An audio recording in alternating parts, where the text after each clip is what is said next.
my future.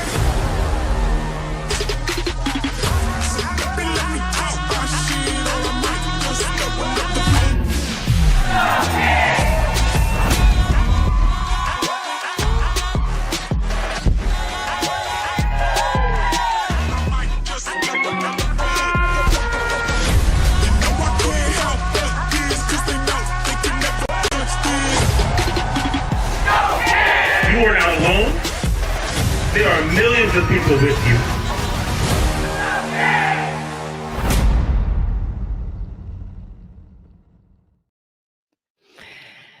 Wow. What an incredible ad. That is courtesy of the Seneca Project co-founders, Michelle Kinney and Tara Setmayer. Tara will be joining us to close the show later.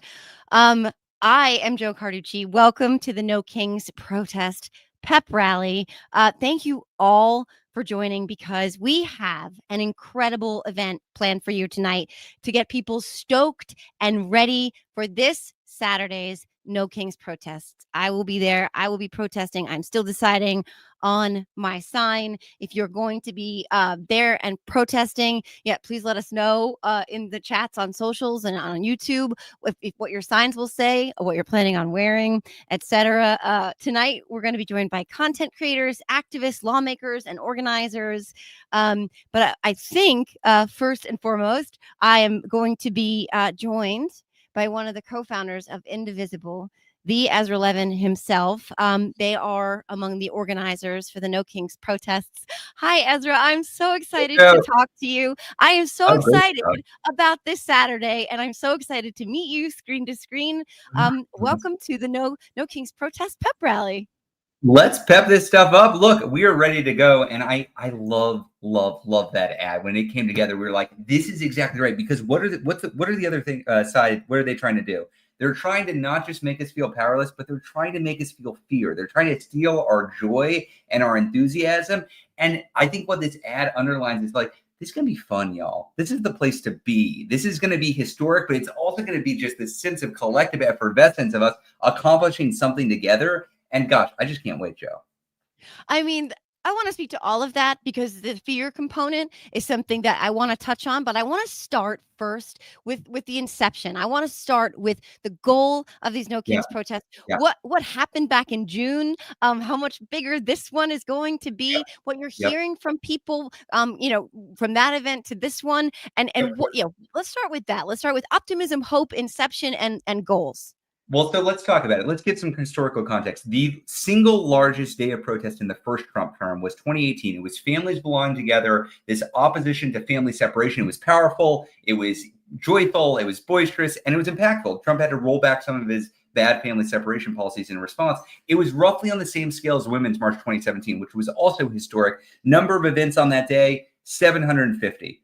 We have 2,650 events for Saturday. We're not doubling, we're not tripling, we're nearly quadrupling the number of events from the largest protest that we saw in the first Trump term. Saturday will be the largest peaceful protest in modern American history, Joe. I can say that with confidence. It will be even bigger than the first No Kings Day, where Trump looked like this pathetic loser on his birthday when he had this ridiculous military parade, tanks through the streets of DC. He wanted to look like the big, strong man. And instead, we were in 2,169 events across every single congressional district in the country. This is even bigger. And the goal of this is partly to puncture that myth that Trump is all powerful, that he can't be stopped. He's a weak, unpopular, lame duck president. He's on the way out. We are driving that home by demonstrating that, look, you can attack us all you want. We are not afraid to exercise our First Amendment rights. There are more of us than there are of you. We're going to win. That's goal one. But goal two is a massive recruitment drive for on-the-ground, in-person organizing that needs to persist beyond this, because any one-day protest is a one-day protest. That's a tactic. If we're building a movement, that needs to persist beyond a single day to actually push back against the attacks we're seeing from this regime. So those are the two goals I have in my mind. Big, historic, joyful, powerful day of, and then a massive building of a grassroots effort to save our democracy. I mean, that's no small thing, but I'll tell you what, I know for a fact that people want something that they can do, right? Everyone's like, what can I do? They're like, I feel powerless. I feel, disheartened. I feel like I have no Yeah. impact. Like, you talked about the enemy that is, nihilism and feeling like you have no say, no voice, but that is the exact opposite. Even my friends who are not overtly political are planning on marching on Saturday. But I want to touch on something that is interesting. Republicans, they're out there saying that these protests are about hating America. And I want to talk about that because, to my mind, that is the exact opposite of the truth. But they're all out there marching lockstep on that message. What do you want to say about that? I just have to be really clear. I did not pay one dime for all the publicity that Republican leaders are giving us right now. They cannot get us out of their mouth. They just can't talk about it enough. I think one of the funny things, though, about all that they're trying to smear us with, they can't actually say the phrase "no kings." If you look at what they're saying, they're like, "It's a hate America rally," or "These are Antifa," or whatever.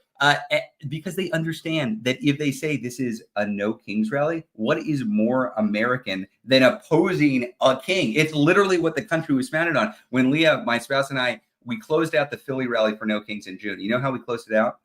We had 100,000 people in the crowd waving American flags, and we led them in a pledge of allegiance. That's what we did. So the Republicans right now, and really the members of this regime, they are terrified at the idea of that image of patriotic Americans peacefully exercising their First Amendment rights. That's what they're scared of. And look, I got to be honest with you, they should be scared. There are lots of people that are going to be out peacefully defending their First Amendment rights. And there's nothing that makes the authoritarians quake more in their boots than that. Yeah, I've heard you talk about that, and it really it is inspiring because that's what you've said. That there's nothing that they hate more, right? That's right. Is peaceful protest, and That's right. that is why I think. I mean, obviously that they are out there marching lockstep, but they're also doing something that is shameless and not at all surprising.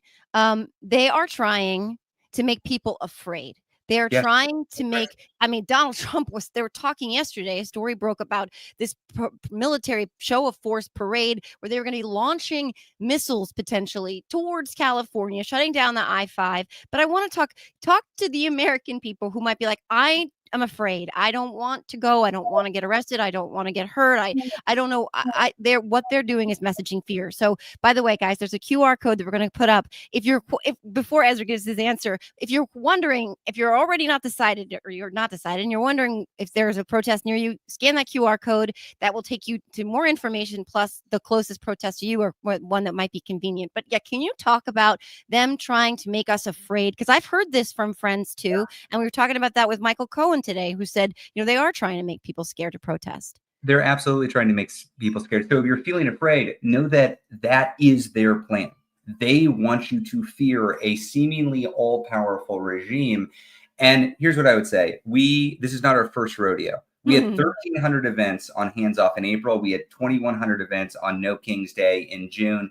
If you went to those events, I'm not going to say there wasn't fear headed into those events. We still had this authoritarian regime headed into those events. They were still rattling their sabers at us headed into those events. And yet, if you went there, what you would see are people with their dogs and their grandma and their kids and funny signs and dancing and laughing and chanting. These are joyful events. That's how we show up. And so I would encourage people to not allow them to bully you into fear. Like I said, don't let them take your joy. Don't let them take your power.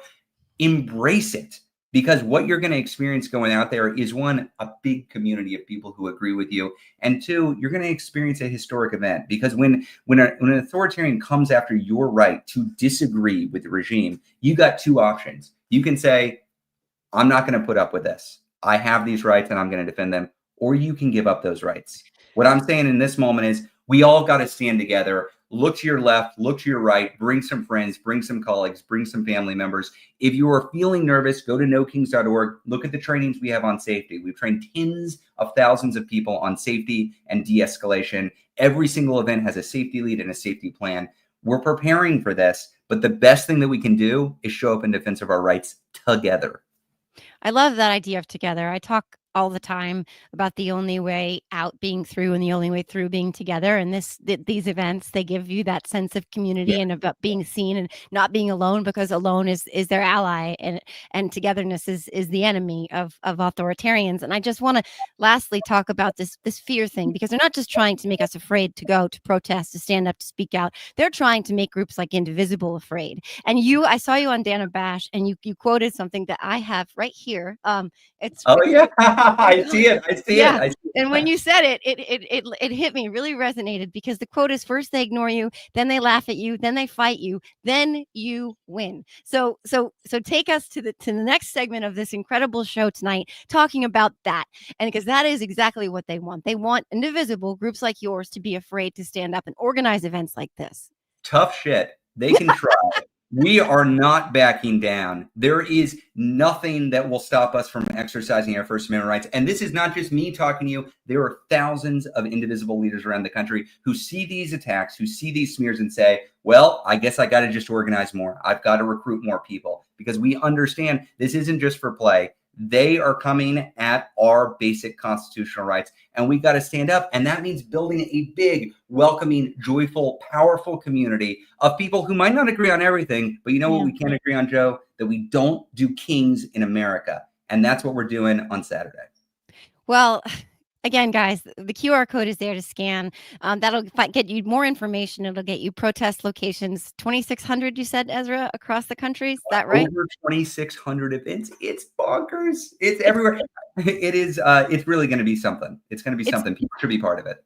And I just wanted you to know, as a side note, on a personal level, in 2016, I live in a very, very red little part of New Jersey, and I was a blue dot in this very red part of New Jersey, and I found an Indivisible chapter. We met in the basement of a local college, and it was a lifeline. It really was. It was the only thing in that very dark moment in time that really, truly made me feel like, okay, we can do this, and we're going to do this together. So thank you for that.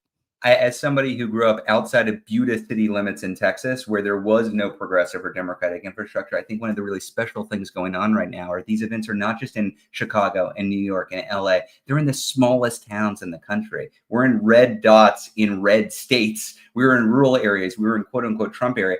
If you're one of the 10% of Americans who live more than an hour away from your No Kings protest, I'm sorry, but 90% of the 340 million Americans live within an hour of a No Kings protest. You don't have to travel far to find it. It turns out you're not alone. It turns out that there are a lot of us out there, and we're gathering together to make our voices heard. Thank you so much, Ezra, and thank you to Indivisible for organizing this incredible event. It really, I can't tell you how excited I am, and I know my friends are, and so many of the incredible voices we have joining us for this event tonight. I mean, it is jam-packed with some of my absolute favorite creators, advocates, activists, media stars, so to speak, and everybody is here rowing in the same direction to make people understand that this is as democratic as it is. This is the definition of what it means to be an American. Peaceful protest is who we are. It's in the fabric of this country and in our makeup. And thank you so much for joining us tonight and kicking this off. I'll see you out in the streets on Saturday. Can't wait. All right, can't wait. Thank you so much to Ezra. Wow, that was the energy we needed is in the chat. I am so excited for this event tonight. I know people are out there looking and itching for something to do. We have a lineup tonight that is, just like I said, jam-packed. So our next segment, I am extremely excited to introduce Jess Craven, who is the author of Chop Wood and Carry Water on Substack, and Representative Maxwell Frost, Congressman from Florida. These are two warriors. You know them. You know their faces. You know their voices. You know their fight. Thank you so much to both of you for joining us for this event. And now, without further ado, Jess, take it away. Thanks, Joe. Hi, everybody. Oh my gosh, so good to be here. And Representative Frost, you are one of my absolute favorites and such a hero. Hi, how you doing? Hey, it's so good to be here with everyone. Jess, for some reason, I can't hear you, to be 100% honest, but I saw you stop talking. So I'm going to come in and just tell everyone I'm so excited to be here with you. Thank you to everyone for taking the time out of your night. I am so excited for No Kings on Saturday, and it is very important that as many people come up as possible. Strange. Can you hear me now? No?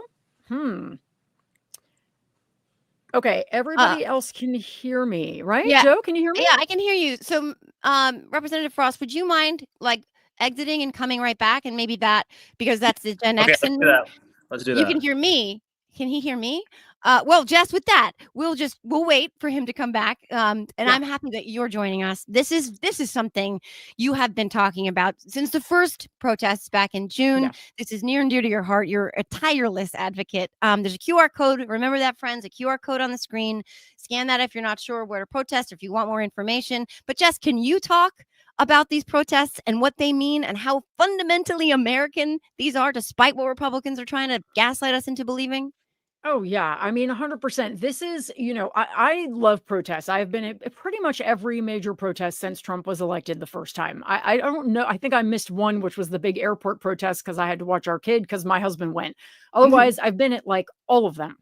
And can you hear me, Representative? Yes, Frost? I can. Sorry, I know. I'm not living up to my Gen Z title here.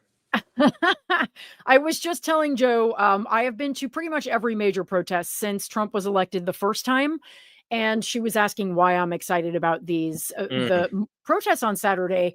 And because this one is going to be the best one yet. And I'm going to tell you why. And then you're going to tell me why you're excited. But for me, the more they try to scare us and intimidate us, the more afraid I know they are. And this time we've heard a lot more from the Trump administration. Usually they kind of try to ignore that these protests are coming, but this time they're really, no kings. And then Trump is going back and forth between their terrorists to, I hear nobody's going to show up.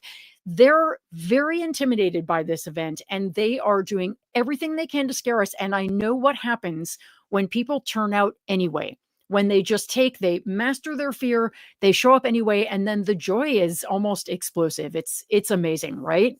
100%. And when they are scared of something, when they see something as a threat to their right-wing neo-fascist authoritarian project, that's when you know that we have to go all in on that thing. No Kings is so important because massive political movements are a threat to authoritarians who to themselves believe that the people are on their side. But the other reason why it's important is not just to bucket the Trump and these guys who essentially want to break the law and completely tear apart our democracy, but it's also for the people.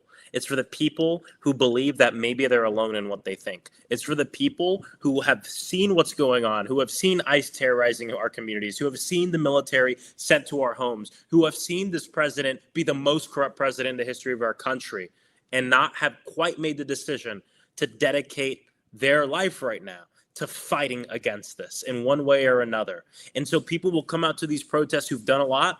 People will come out to this protest where it's the first time they've ever been at a thing like that.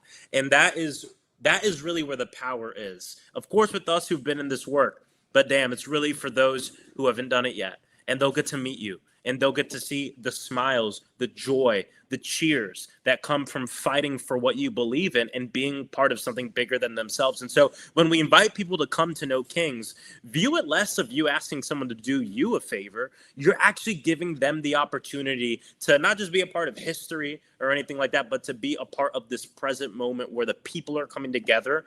Doesn't matter if you got a D or an R next to your name. It's the people versus the problem. And that's what's beautiful about No Kings.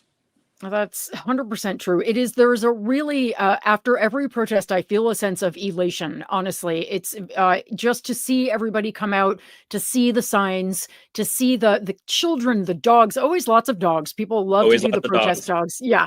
And it's just people bringing water for other people. Like it's just really great. And tell people, so if there's someone here who's like, hasn't been to a protest or who's wondering like, but what does this really do? What does it accomplish? I know that you know, because you're a longtime activist, about the 3.5% sort of theory and all of these things. So talk to people who may not be as steeped in that lore about why this does work, why it's important, please. And yeah, and for people who don't know what Jess is mentioning with 3.5% is when we look throughout human history, really, when you see that 3.5% of a population come together in mass social movement to oppose or be for something, you see that they're successful in getting that thing done. And that's, I think that's true. But the other part of what's going on here is during Black Lives Matter, I was on the front lines of those protests here in Orlando where I live. In fact, I was tear gassed, maced, arrested, and jailed in the district that I represent in Congress.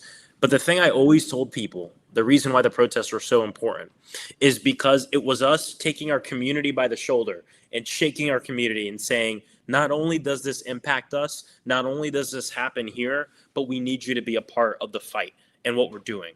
Because we know that the protest in and of itself doesn't just bring the change automatically. But what the protest and demonstration does is it gives us the will and it gets people to be plugged in with the work they need to do every day. There's going to be so many people who will come out to these protests who are asking, what else can I do? And for everybody on this call right now, if you're on this call, I'm going to guess that you're an organizer or you're someone who's been doing this work. And when you're at that protest, y'all, don't just see yourself as an attendee, but see yourself as perhaps the vessel for people who are there for the first time. How do we get them plugged into a political home? So when they go and they ask you that question, what else can I do? You can tell them, here's an organization you can get involved in that's going to answer that question for you every single day. Because the fact of the matter is this: authoritarians don't come to power when everyone's doing all right. Authoritarians don't come to power when the people have what they need. They prey on desperation. They prey on the wealth inequality we see in this nation. And of course, he's made it worse. And not only has he made it worse, but he's become a full authoritarian to essentially make it so that way he can make it worse for the billionaires and scare people to the point where they won't protest and they won't vote. And No Kings is a rebuke of that. It is saying, we're not going to let you scare us. We're not going to let you do whatever you want. We're going to come out in mass across this nation and in many cases across the globe to fight against you. And guess what? The next day, we're going to pick up the clipboard. The next day, we're going to pick up the phone and we're going to go and make sure our neighbors are involved in this. 100%. And, I've seen people come out with QR codes for their local indivisible group. I mean, there's great organizers out there now who use these opportunities to bring people in. So if you have an indivisible group that you love, print up a little flyer about it and hand it out. I've also seen people who have gone out with protest signs that have their local representative's phone number on it and suggestions. Call them right now and tell them, for example, to protect our healthcare. But you can, as Representative Frost just said, there are so many ways to loop people in. And as someone who writes an activism newsletter, my experience is that so many people want to do something, but they want a little help knowing what that thing is. Definitely. And so if you give them a little bite-sized thing and say, you can do this, they'll often do it. They just want that extra direction. So I think that's such a great idea. And any other final thoughts? So once these protests are over, right, we get to go right into these big elections. So that's another thing is we can encourage people to vote, right? Exactly. Yes, on Proposition 50 in Texas, we're fighting fire with fire to protect our democracy. Yes, on good candidates across the country that'll be on the ballot, state, local office. But also, we also need to keep in mind that someone like Trump, part of the way they exert power that they don't have is they make the people believe that they have power that they don't have. And what No Kings allows us to do is show that there is an opposition. No, we're not in the minority. I don't say I'm in the minority, right? Because when I travel this country, I know we're in the majority of what the people want. And No Kings is a proof point in history every time we do it. And again, I think it's really important. We all see ourselves at No Kings, not as attendees, but as organizers, there to plug people in to grow this movement. There's a reason why every No Kings protest has been significantly bigger than the one before it. That means we're winning. That means we're getting closer and closer to that 3.5%. That means we're changing hearts and minds around this country, and that there are a lot of people who didn't go to the last one because they thought it wasn't worth it, because they didn't know about it, because they were scared or this and that. And what we're saying is we are coming together in a nonviolent way to make sure that our community knows and that the world knows that we're not all like him, that we don't all support him, and that we believe in a country that sees the world through the eyes of the most vulnerable, fights against the influence of corporate power and billionaires, and fights for the people. The thing he lied to people and said he was going to do, we're actually about, and we're the real majority. And I think that's so important. And there's nothing more noble that we can do right now in this moment. So come on out. Get your friends to come on out. Put on my organizer hat. Don't come alone. And if you can, text 10 friends right now and ask them if they're coming to No Kings. And if they're not coming to No Kings, ask them why and invite them to come with you. Yeah. And remember, most people, they just want to be invited. And if you invite them along and make it a social thing, hey, come and hang out with me. Even someone who's not, quote unquote, not political might be like, well, yeah, I don't have anything to do on Saturday and it sounds kind of fun. And if you tell them you are going to be part of history, that's even more of an incentive. And, you can offer to buy them a slice of pizza too, but whatever. It is a great opportunity to hang out with people in a really, truly joyous and powerful setting. So I totally agree. 100%. And then I guess the only other thing that we would say is just like, what are you going to put on your protest sign? Do you carry a protest sign, or do Congress members not? Are you beyond that? Maybe you don't anymore. No, you're never beyond a protest sign. I'll carry a protest sign. I like to carry a bullhorn. I'm more of a bullhorn guy, and my bullhorn usually has a million little signs on it. So whether you got a bullhorn or a protest sign, show up, bring friends, and let's make sure that after the march, we get to work, and this will be the biggest one we've had yet. Yeah. And then remember, as we go forward, everybody, like that 3.5%, once we get there, the idea is it needs to be sustained. And so that, like Representative Frost has said, it's not like we hit that number and then boom, like poof, everything is good. What it means is that we have hit a critical mass. And if that critical mass keeps organizing peacefully and keeps going and keeps organizing boycotts and organizing strikes, that we're going to win, that's what history says is going to happen. So this is not the final event. As they say, this is not the end. This is not the beginning of the end. It's the end of the beginning, right? This is going to be our big end of the beginning. And I think it's going to be very, very powerful. So, well, it's been really great to talk to you, Representative Frost. I'm excited. So are you going to be going in DC, or where are you in the world right now? So I'll be in Orlando, and actually it's the same day as Orlando Pride. Which is really cool. So in the morning is No Kings, and then we'll have the Pride Parade. I'll definitely be at the Pride Parade, and my goal is to make it out to No Kings in the morning before the parade. So it'll be a packed day full of joy and resistance, and so important, especially in a state like Florida right now. Oh, so important. Fantastic. Well, thank you for everything you do. Thank you for being such an incredible lawmaker and advocate and activist. And I'm going to throw it back to Joe. Thank you, Jess. And thank you, Congressman Frost. That was, again, like, I'm just so excited because this is exactly the energy that we need to get people excited, to get them not to be afraid, to get them fired up. There's so many great quotes, Representative Frost, when Republicans are scared of what we're doing, that's when you know you need to go all in. That is exactly this. That is this moment, right? They are scared of what we're doing. They want us afraid. And No Kings is about not letting them scare us. Thank you so much to both of you. I really appreciate it. Thank you. Thanks. Thank you. Yeah, before we jump into our next pair, what Congressman Frost said, that this protest will get people plugged in to doing more. And that is so important because it's one day. Yeah, it's one day. Jess said it. It's an exhilarating, elating feeling. You feel energized and buoyed by participating, by being surrounded by like-minded people. But it doesn't stop there. With that QR code again on the screen, you can scan that and you'll get lots more information about indivisible, about these marches, about what more you can do, because that's a question we all have, I think, increasingly on a daily basis, which is, what else can I do? Because you can march, you can show up with water bottles, you can go out on your front lawn, with a pot and a spoon and make some noise. You can talk to your friends, you can share posts like these, events like these, the truth about how peaceful these protests are, combat that disinformation, because that is what it is.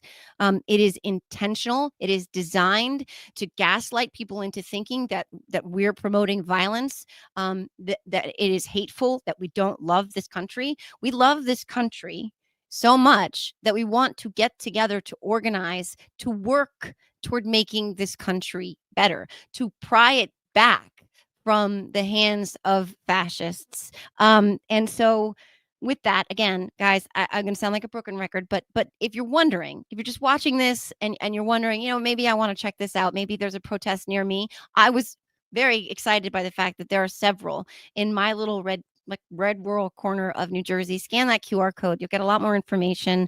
And with that, I'm going to introduce our next pairing. I'm very excited to welcome two of my dear friends, Maryland Squared in the house. We have Harry Dunn. You may know him as former Capitol Police Officer Harry Dunn, who is always a Capitol Police Officer in my heart because I got a behind-the-scenes tour of the Capitol from Harry Dunn. He is a host of Pores and Perspectives on the Siren Network and Cleanup on Aisle 45. Joel Rubin is here as well, my very dear friend from Maryland as well, Deputy Assistant Secretary of State in the Obama administration. Joel, I wrote it down so that I didn't fuck it up. Well done. Oh, man, Lord knows I have butchered that just because my ADD brain. Joel is host of Making Sense of the World, also on the Siren Network. My two dear friends, I am very excited to have you join us tonight. I'm going to let you guys take it from here. Thanks, Joe. Harry, Joe, what's up, buddy? Go for it, buddy. How are you, my man? I'm good. How are you, my friend? It's a Maryland night. It is a Maryland night, and I wouldn't have it any other way. Although I am in Virginia right now. It's homecoming. I went to James Madison University, so I'm down in Harrisonburg, Virginia, getting ready for a homecoming. But will be participating in No Kings down here in Virginia. So, do you plan on being out and about? I am going to be out and about. I'm going to be up taking my daughter to college visits, so not totally on the protest, but we'll be there in spirit. And maybe I'll see it when we're driving up. But I got to tell you, man, I think it's apropos that you're in Virginia, which is the state of the real founding intellectuals and founding fathers of our country, right? And I mean, look at this, like No Kings, like the founding of the country, the original, the core identity of our country was rebelling against a king, right? Yeah. Like we didn't want a king. We did not. And you know what? I'm going to take it this. So I've been trying to find my angle about this, a personal angle about the No Kings March. Obviously, you know, it's everybody wants the overbearing theme of No Kings, period. And, you know, it seems like the Supreme Court didn't agree with us, majority of America, when they said that they basically made Donald Trump a king with their ruling. But the thing that gets me, and how I make it personal to me, is in light of the Republican leaders or the Republicans' comments about the No Kings marches and how if you are participating, you hate America. Tom Emmer, the whip in the House of Representatives, went as far to say is if you're participating in this, then you are a terrorist and you hate America. He went that far to say it. So the personal part of that for me, what the hell was January 6th then? Because he did not condemn that. In fact, we're still fighting to get the police recognized by hanging the plaque on January 6th. So if they can say that you hate America and you're a terrorist, if you're going to peacefully protest on Saturday, then what the hell is he saying about January 6th? You know, it's this whole lie, this whole idea, this whole canard being put out there that anybody who's in opposition to the president is a terrorist. Yeah. Anybody who's in opposition to one man in one elected office who swore an oath to the Constitution that if you oppose him, align with the Constitution through our democratic processes, observing the rule of law, and doing it in alignment with the Constitution, the Bill of Rights, our right to peaceful assembly, right to freedom of speech. If you do that, you're a terrorist. That is the definition of what a monarch thinks, right? Like a monarch thinks that they are the be all end all. And you and I both know, like we both served, right? Like the first time I took an oath to the Constitution was when I was a Peace Corps volunteer over 30 years ago, serving my country overseas. I didn't take an oath to a king. I didn't take an oath to a monarch. And our country deserves better. We don't deserve to be told that we have to have loyalty to one man in one office. I mean, hell, even in the Pledge of Allegiance, you pledge allegiance to the flag of the United States. That's right. Nobody's name is listed in that. Nobody's title is listed in that. It's to the Constitution. It drives me crazy, man. And I get so frustrated because they don't even care about lying or hypocrisy and this and that. Like, they're just so full of it. What is more American than getting out there and expressing and exercising your First Amendment right to peaceful protest, assembly? Listen, when I was a Capitol Police officer, I believe, and this is just a rough estimate, I probably provided security for over 1,000 protests in my close to 16-year career. And that's probably just on the low end. Yeah. Every single person had the right to go up there and protest whatever they want peacefully, right? But that's what this No Kings is all about, peacefully protesting. There's been and actually they're telling people don't get in confrontations, avoid violent interactions. If you see it, walk away. Like, though, I've seen the instructions or the guidance for if you are confronted by a hostile situation. It doesn't say engage, it says get the hell out of there and stay. That's right. So disengage. So what is more American than peacefully at the Capitol? People would come up. I've seen everything from people protesting healthcare to gun rights to the KKK coming up to the U.S. Capitol and protesting, and even people protesting banning infant circumcision and everything in between. You have the absolute right to do so, and there's nothing more American than exercising your First Amendment rights. So the audacity of these Republicans, these assholes, the audacity of them to say they are un-American, give me a break. They are being un-American by serving not the Constitution, but a wannabe king. So 2 things on that. First of all, Harry, what you just said is so powerful, it bears worth repeating. You took an oath to the Constitution of the United States to protect and serve and to do your job and to support the rule of law in this country and honor that Constitution. And that meant that you protected people's rights to protest. I guarantee that of 1,000 protests, there were probably a few things said at protests that you protected that you didn't agree with. But what you never did, I bet, is go to them and say, go away. You don't have the right to be here. Absolutely. You never said that. But I got to tell you, what keeps on coming across to me in all of this and the reaction to the No Kings is that there's a clear, deep insecurity right now in the White House and amongst these folks who are saying you can't protest. They're deeply afraid of what they'll see and what the country will see, which is a massive amount of diverse, engaged, multi-generational Americans coming out and demanding that we live up to our core values as a country.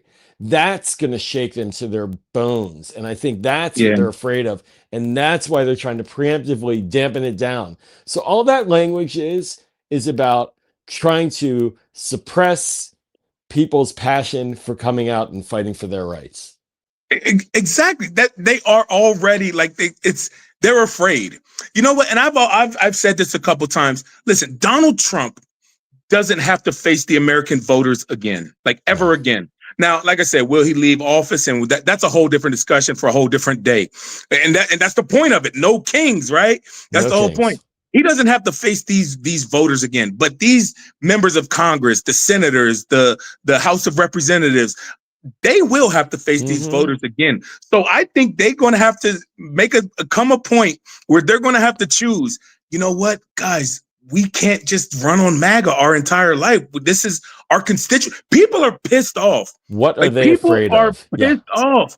So this, like I said, this protest isn't about Democrats. It ain't about Republicans. It's about, because people would feel the same way if Joe Biden or Barack Obama or Bill Clinton, any Democrat, was seeking 3 terms or just say, you know what, whatever I say goes. And I have unchecked power. I'm going to use the military to attack American cities. This is not okay. About it, like no big deal.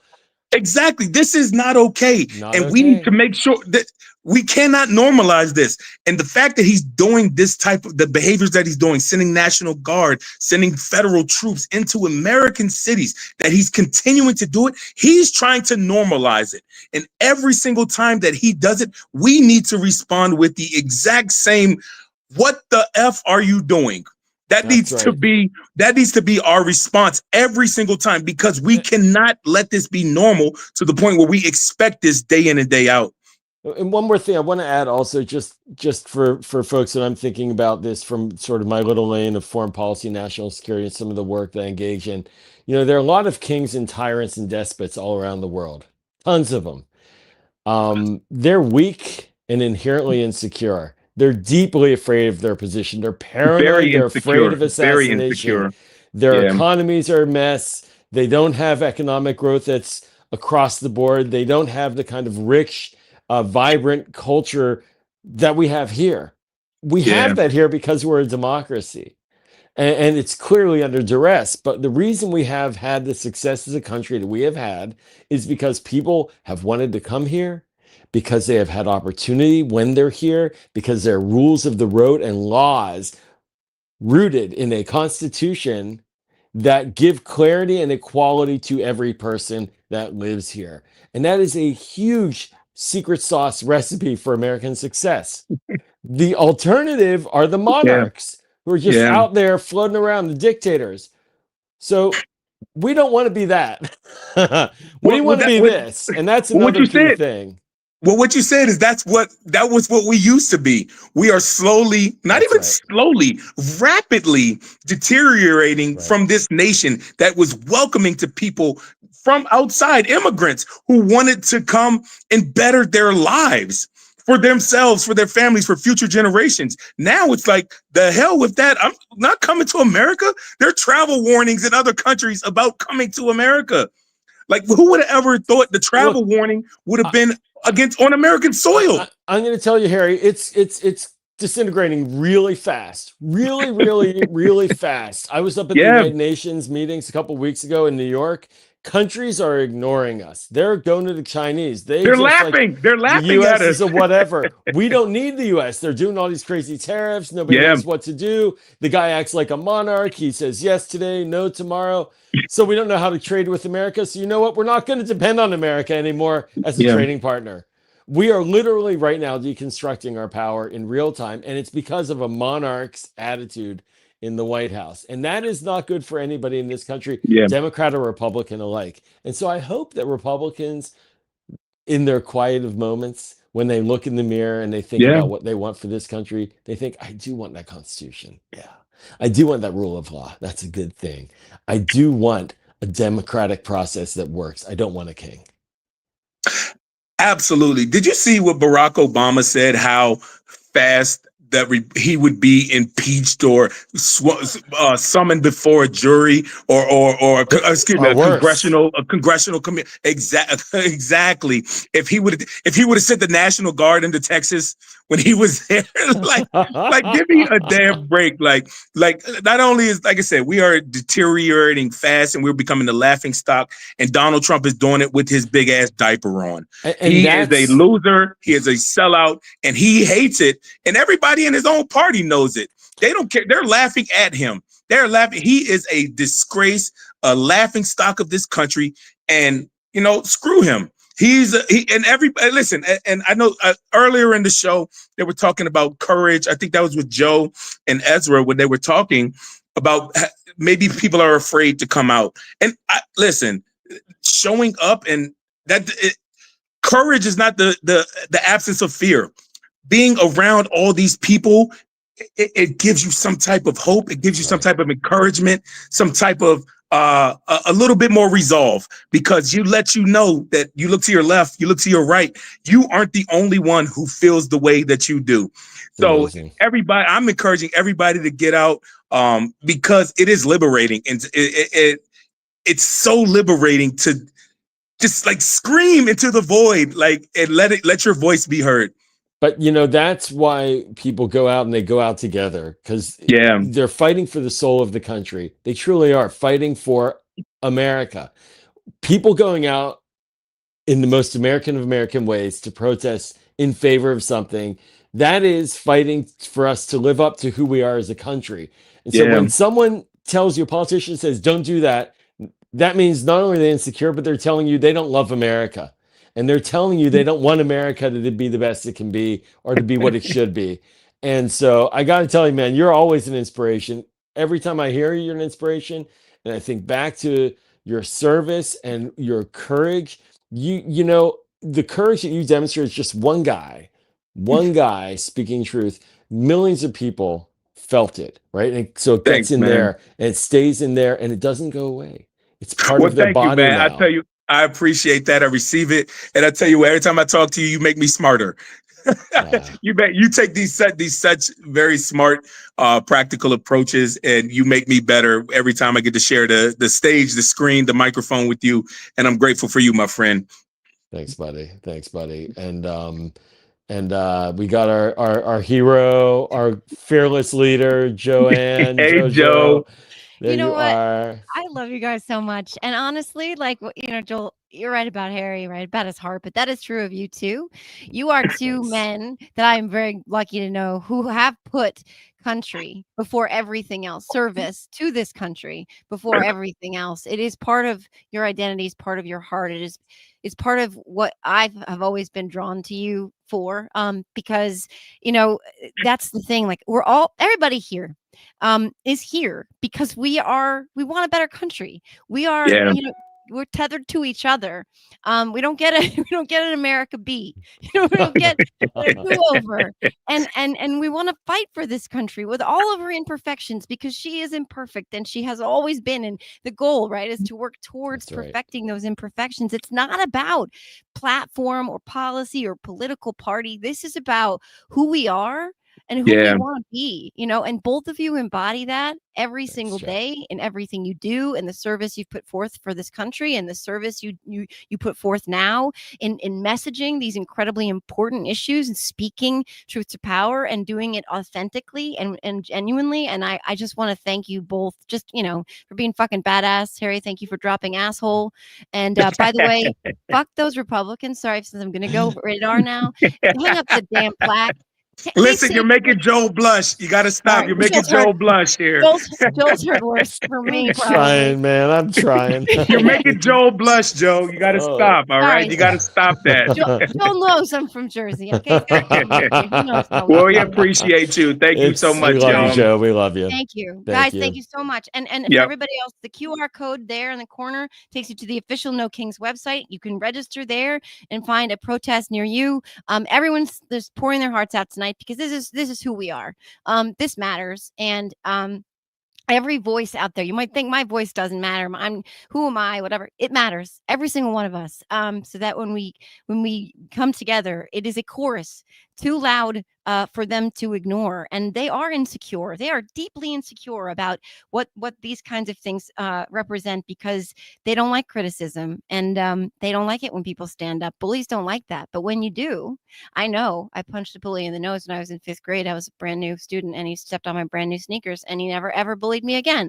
So with that, I'm going to bring in two of my dear friends who are not bullies, who are also genuine, truly authentic. We're bringing in my dear friend, Jill Jonassen. She is host of The World We Want on the Siren Network.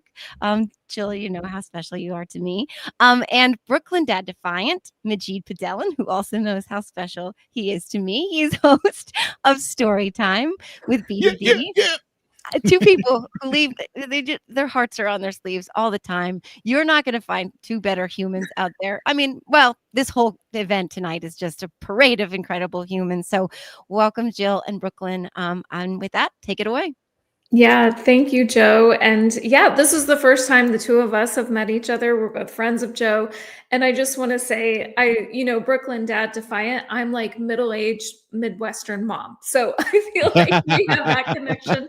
We're like coming from the perspective of being parents. And that's just how I want to start of, talking to the parents. Like, your kids are looking at you, they're watching you, they're hearing you. So what are you going to do in this moment? So that's kind of, I have two teenagers. I know they're watching, they're hearing what I say, and their age where I can have conversations with them. So I'm just curious, like, how do you approach that as a dad?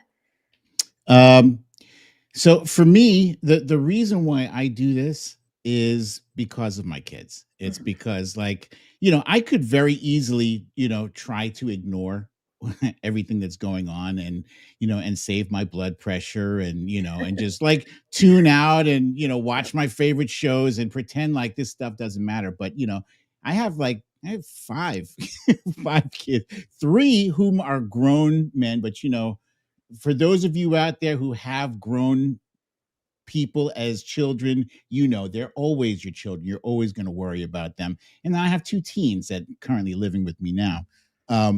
And the world that I pass off to them, if I don't do everything I possibly can to fight to ensure that they don't lose this democracy, that because we tend to take democracy for granted, and it's only in the past 9 or 10 months that if you're watching this, you are horrified. You are horrified that we could potentially lose, I don't know, free elections. We could lose the right to speak freely without worrying about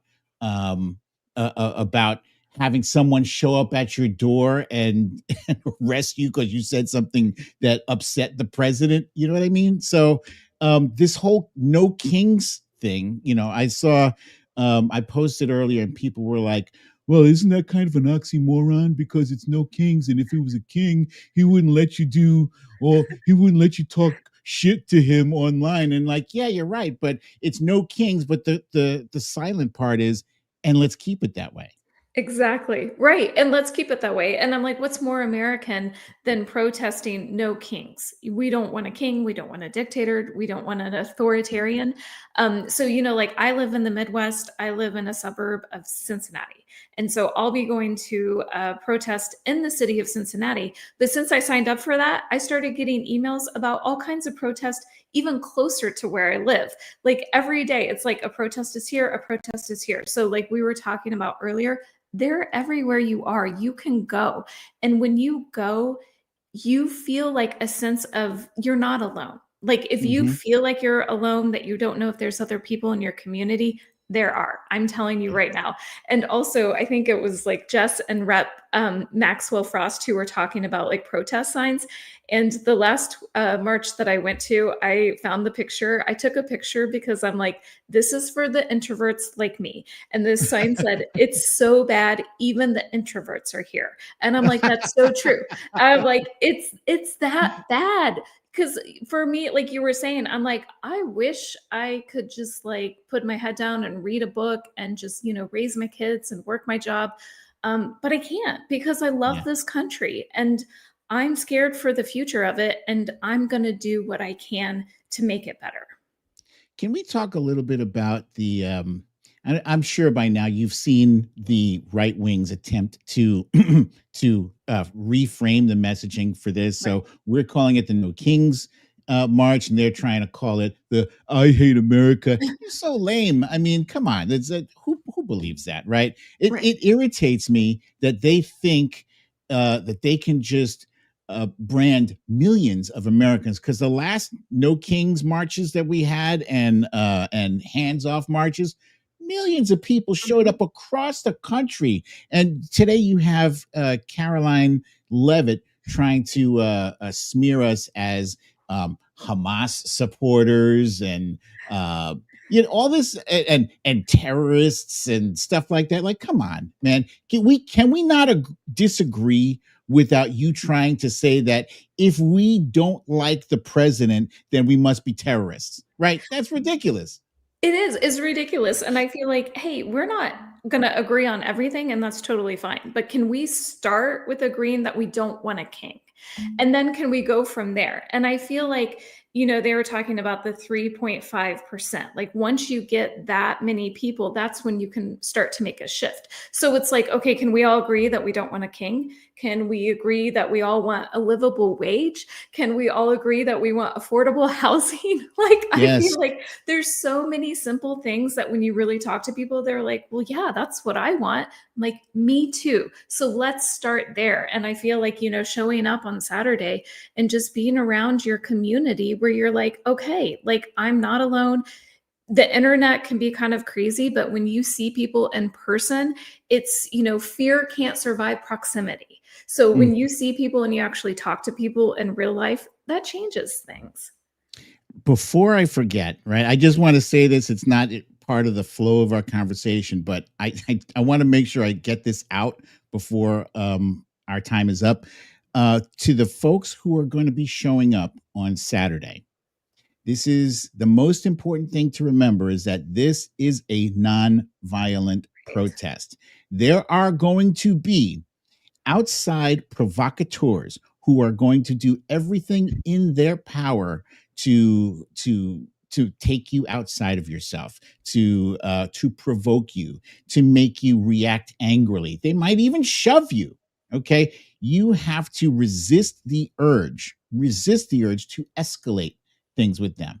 I know that sounds crazy. If somebody puts their hands on me, yeah, seriously, you have to resist, because their only purpose is to try to get you to react and turn that into a big conflagration. Because the bigger picture, if you're paying attention, is that Trump has been mobilizing troops to our cities. And what he wants to do is expand that.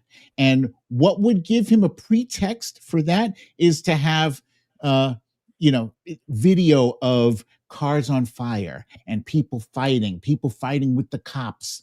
That's what they want, right? They want anything but the peaceful protests that we have successfully pulled off this entire year with so many people. There have been millions out there.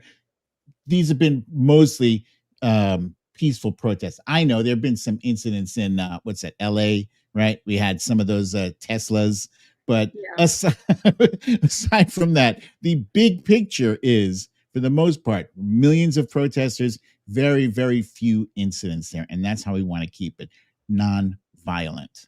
Yeah, I absolutely agree. I think that's a really good call out. And it just makes me think of the Portland frog. I don't know if that's the term everybody's using, but that inflatable frog, every time I see that, it just makes me crack up, because I'm like, this is just showing the ridiculousness. Like, you are trying to come in with these troops and they're just like, no, like, we're peaceful. We're just living our lives. Leave us alone. So I feel like if you're at the protest, like, just kind of go into your inner Portland frog. You're like, what would the Portland frog do? First, I gotta say, I'm impressed with you, because you identify as an introvert, yet you do this stuff. We're live right now. And I know me, I'm like an extroverted person. So being live that's my sweet spot. But for you, this has got to be a challenge. How did you overcome it just, like, 2016 did something to me. It just shifted something in me. I've talked about this before, but that's where the big shift was, just like hearing Trump say he could grab women by the what. And my thought was like, well, no woman's going to vote for him now. We're fine. And then that just did something. I was like, well, holy crap. Like, what do I not know about this country? And so I just took like time to get curious and just like, what have I not been paying attention to? And I've just found my voice over the years. And so I feel like I can hopefully be a voice for maybe, I think that white moderate really needs to hear, because there are lots of people who are like, no, I don't agree with this, but I don't want to get into conflict. I just want to like live my cushy life. I'm just going to stay quiet. But I'm telling you, you can't, because we're not going to have a democracy if you do that. So I'm like, if I live a pretty nice life, but I'm not staying quiet because I love this country too much to stay quiet. So I'm curious. Did you say you're out there in Cincinnati? Yeah. Ish, right? So what's the temperature out there? Because last I heard, Ohio, they had people eating the cats and the dogs, right? Not true. I know. What's the overall? Is there a way?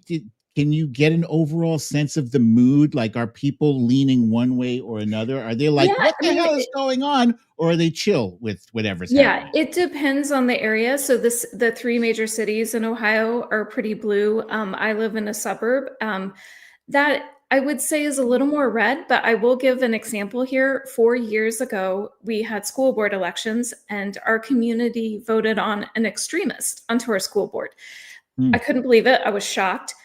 And that's when the community saw, oh my gosh, elections matter. Local elections matter. And people started paying attention. I showed up at the school board meetings all the time. More and more people started coming. People who were like, wait, can you tell me more about that? I don't think I like what this person is doing.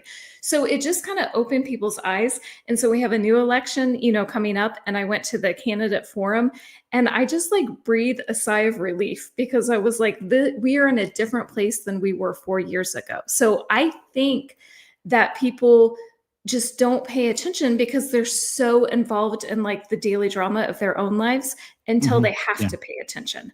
And I'm like, listen, people, you have to pay attention now. So I think once people start opening their eyes, they're like, wait a second, tell me more. And so people like us who are paying attention, who have some information, people look to us and ask us questions. So I think giving people grace and, and opening the door and allowing them to come in when they're ready, because we need everybody, right? Agreed. And it's my goal, right? My goal for over the next 4 years. Oh.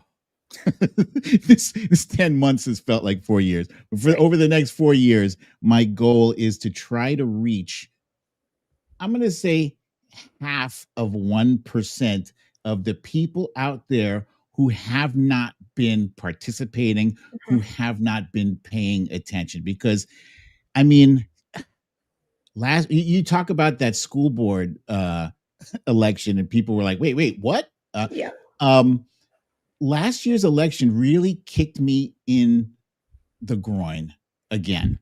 Like the harder, it hurt more this time around than it did in 2016, because this time around, the guy had already 34 felony convictions under his belt. It was already confirmed that he was an adjudicated rapist, right? Found liable for rape, right? Can I say that? I can say that. You feel this is independent media. It's adjudicated. The word adjudicated saves me here. So anyway, all of these things, and people still helped him across the finish line. And he didn't even get 50%, but the fact that he's in there, it irritates the hell out of me. And it's like, America, come on, America. So days like Saturday are going to be helpful to my soul, because we're going to have visual proof that people do give a shit. That's right. I think people have collective amnesia, or have had. And I think that it's like a spell, it's like when you have, as a mom, when you have kids and you're like I had 2 C-sections and I was like, I can't ever imagine doing this again. And then you're like oh, I can have another one. I don't remember. It's kind of like that. But I want to just, before I, say goodbye to you guys and thank you. I love that conversation. And by the way, tap into your inner frog. I think that was one of the lesser known Spin Doctors albums. Not 100% sure. But this idea of wise, and Jill is an introvert, but she is also don't fucking sleep on Jill Jonassen, friends. She is a powerhouse of a human being, much like you, Brooklyn. She does it in this, very quiet, like, oh shit, like watch your back, because Jill, she's a sleeper. I feel the power. I feel it. Yeah. Oh, trust me. It's like we synergy and all that. But our whys, right? So the three of us, we share the same why, and it's our kids. And we talk about that a lot. I don't want to ugly cry, because it is a joyous event, but we want to leave this country better for our children than the way we found it. And that's not political. That is not partisan. That is human. That's the antidote to all of the hate and the vitriol and the division and the bullshit and the gaslighting and the cats and the dogs nonsense that we are seeing coming from the other side. I'm so glad you guys got to talk, and I'm glad that you got to join us and share a bit of your heart and talk to each other. So thank you so much to both of you. Jill Jonassen. Yeah, thank you. It was great meeting you, Jill. It was great. Yeah, good to meet you. We got to do this more, friends. We'll get a coffee. We'll talk. We got to talk. We got to talk. Thank you. I got to tell you guys, wow. Like, just making people feel seen in this moment. I talk about that personally a lot, because that's how I got through after 2016. I went to Twitter, didn't know how to tweet. I just wanted to tell Donald Trump he had saggy balls, and I was sorry he had to look at himself naked in the mirror. And I found a community there that gave me a voice, that made me feel seen. And when I felt seen, I felt empowered. And every single time I felt a little more seen, I felt a little more empowered, and I felt a little more brave. And that's what we need in this moment, is for all of us to help other people feel seen. That's what these No Kings protests are about. Go to the QR code. If you don't have a place to go, if you don't know what's going on, that's the No Kings website. You can search there. You can register there. Search for protests near you. I cannot think of a better human being on the planet to close this event out. I am very pleased, privileged, honored, all the things, every superlative on the planet, to welcome Tara Setmayer, who is my Jersey sister from another mister, who is doing good work. She's literally layering like a blooming onion, layering good trouble right now. She is in another state, not her home state, doing more good trouble. Tara is my friend, but also she is co-host on Over It, which is a show we do Wednesdays and Saturdays. Once my daughter's soccer purgatory ends, I'll be back on Saturdays. But she is also, because it is massive, she is co-founder of the Seneca Project with our mutual friend Michelle Kinney. And the Seneca Project, if you don't know, you need to know, they are making the best, the best political video content I've ever seen in my life. I am biased because I love them, but I loved their content before I loved them. So friends, trust me, they need people to join them. They need people to help share their stuff. They need people to support them, because what they are doing, we live in a visual world, friends. Video is currency, and Tara and Michelle and the Seneca Project are killing it. But Tara, and we started this whole event, we kicked it off with one of your No Kings videos, which is FOMO, right? Which, by the way, Yes, what a fucking great video and a great way to kick this off. We're gonna close with another one, but in the meantime, welcome Tara to the No Kings virtual pep rally. My dear friend Tara Setmayer. Jojo, thank you so much. Can you guys hear me? Because Yeah. I'm on location down at Charlottesville on grounds at UVA, where I'm a resident scholar. And there is another event happening today with our good friends, Jim Acosta and Michael Fanone. Jim is live streaming that right now. And I'm part of the Center for Politics, as we're resident scholars here. So I'm juggling many things at once, but you want to talk about a pep rally. We're better than a college campus, because these are supposed to be the laboratories of ideas and freedom. And the University of Virginia is under attack as well by the Trump administration. They're trying to foist some kind of compact on them that says you're not allowed to, quote, belittle conservatives and conservative ideals, or under the threat of retaliation, basically silencing them from the administration. So this is catching on, because the student body here, many of the faculty here, they're doing a big protest tomorrow on grounds prior to No Kings. I'll be out there with the students for that at noon. So if you're in Charlottesville, come and support the university and support free speech. But it's part of this bigger national effort for people to stand up and say enough is enough.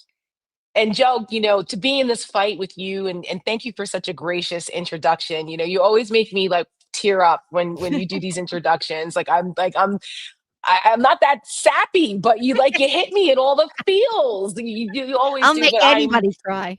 oh my gosh, it's contagious. Your heart is contagious, and thank you for that. Thank you. I mean, it is. The Seneca Project, I'm very proud of it. I'm very proud of what Michelle and I have built here. And it's not easy to stand up and do the right thing, and to go against, the forces that are trying to silence us. It's not easy to do that. But what is empowering is knowing that there are millions of people out there that are looking for community, that you're building here with the Siren and all of your efforts, and everyone that's part of that. What we're building at Seneca through our political advocacy and our content and messaging, so people understand why it matters and what's at stake. We were just talking about this during Jim's interview with Michael Fanone. Michael was saying how he was like, there's too many people that are indifferent. We don't have time to be indifferent. There is no time for that. Okay, I'm on the campus that Thomas Jefferson founded. Okay, this is this university was Thomas Jefferson's idea here. And could you imagine what he would be thinking about? He was a huge proponent of the First Amendment. I could only imagine what Thomas Jefferson would say if he were confronted with what's happening right now. He would be up there along with many others who would be saying, absolutely no kings. We just fought a revolutionary war. What are we doing here? What is going on? This is not supposed to be happening in the United States of America. And I'm looking forward to the millions of people that are going to get out there and make history, because we have something that people fought, bled, and died for. The privilege of us to be able to protest, to be able to say no and say enough is enough. We're very spoiled in this country. There's so many people have the luxury of being apathetic because they think someone else is going to fix it, or it doesn't apply to me, or, well, you're overreacting. No, we're not. We're not. The righteous anger of the American people is what changes things. That's what moves mountains. It's what starts movements that change things. We have seen this throughout history, and we are at another inflection point right now. And every single one of us has a role. Every one of us. It may be different, but we all play a part. I have a bracelet that I wear that I actually got from down the shore in Jersey. Shout out to all my folks in Jersey. I often wear something from Jersey just because. And I love sea glass. So I collect sea glass from all over the world. But this is Jersey sea glass that I have. And on this bracelet, it says, "You were made to make a difference." I want everyone who's watching right now to understand that you were made to make a difference. And everything that we do, every decision you make can make a difference. Never underestimate the difference that you as an individual can make. And when we get together collectively, like we're going to do on Saturday, man, what a difference that can make. So we are being faced with a time right now we're in a time for choosing. It is time to stand up. I recently gave a TED Talk that has been released, and it's called Stand Up or Stand By. Is moral courage the revolution we need? It's absolutely what we need to do right now is stand up. We have a choice. Every one of us has a choice to either stand up or stand by. And I don't know about you, but I certainly don't want to be known as part of the generation that lost our democracy. And now's the time to stand up and speak out and make your voices heard. Every word of that, by the way, just absolute gospel. Thank you. Clip it, friends, post it, share it. But the thing about everything you said is that something Brooklyn said is that we've had the luxury of taking democracy for granted in this country. Yep. It's not gravity, friends. You got to. I say it all the time, Joe. You know that, right? Yeah. It's we the people. That's the key. It doesn't run on autopilot. I wish it did, because you are going to get wannabe kings, wannabe despots, wannabe authoritarians like Donald Trump, who are going to come up and say, Thomas Jefferson's been doing a lot of work. Has he gotten any recognition lately? Like fucking idiots like him who think that they fancy themselves to be kings. He would love it. Nothing more than to shut this protest down. He would love to fire missiles from ships in the sea towards protests. He would love to shut down the roadways that carry people to these protests. He would love it, but he can't. Not today, not tomorrow. And if we ever get to a point in this country where he can, then we didn't do enough to stop him. That's right. And that is why we don't leave anything on the field right now. We have a choice before us. This is a time for choosing. Tara, you are 1,000% right. And by the way, if you and I had met 20, 25 years ago, we probably wouldn't have agreed on much outside of loving the New York Giants. And I was a Mets fan back then, and being from Jersey and all things being from Jersey. Oh, I didn't know that. Okay. Well, oh my gosh, yes. I grew up a Mets fan. Me too. Okay. I don't know if we knew that, but we would have agreed on the Mets, the Giants, and the fact that Jersey has the best pizza in the country. But outside of that, and then it's Taylor Ham. There's no such thing as Central Jersey, and we love down the shore. There's no place like it. All of the above. But on policy and politics, we probably wouldn't have aligned on much. And yet, that is what is extraordinary about this moment in time. What we do agree on is that we love this country. We love this country. We believe in the promise of this country, and we will do whatever it takes, which includes and demands of us to march, to speak, to stand up, to protest peacefully, and to create incredible videos I am not going to even attempt to introduce. But Tara, can you talk just for a moment about the two videos? One we've seen, which is FOMO, the first No Kings video that opened this event tonight, and the one we're going to close with. Can you talk about them? Yeah, absolutely. And yes to all of that. And how dare they try to co-opt the messaging here about what we are doing as Americans on Saturday. How dare they? Those bastards don't get to tell us that we hate America, because we're not the ones that are out here dishonoring everything that makes America great. They are. And we are doing the most American thing you could possibly do, which is stand up and assemble peacefully and make our voices heard. That is what makes America great, not what those bastards are doing. So how dare they? We are going to stand strong. They are not going to silence us. And as we say at the Seneca Project, American girls never back down. And we are not going to back down on Saturday. And that's what our Stand Your Ground is about. Our promo video, the first one with FOMO, was like, listen, you don't want to miss out. You want to be there. This is someplace you want to be. But stand your ground, stand up. That is about the decision to do something right now about what's happening. And it's so important. Generations before us have laid the foundation for this, and history is calling. And you know what?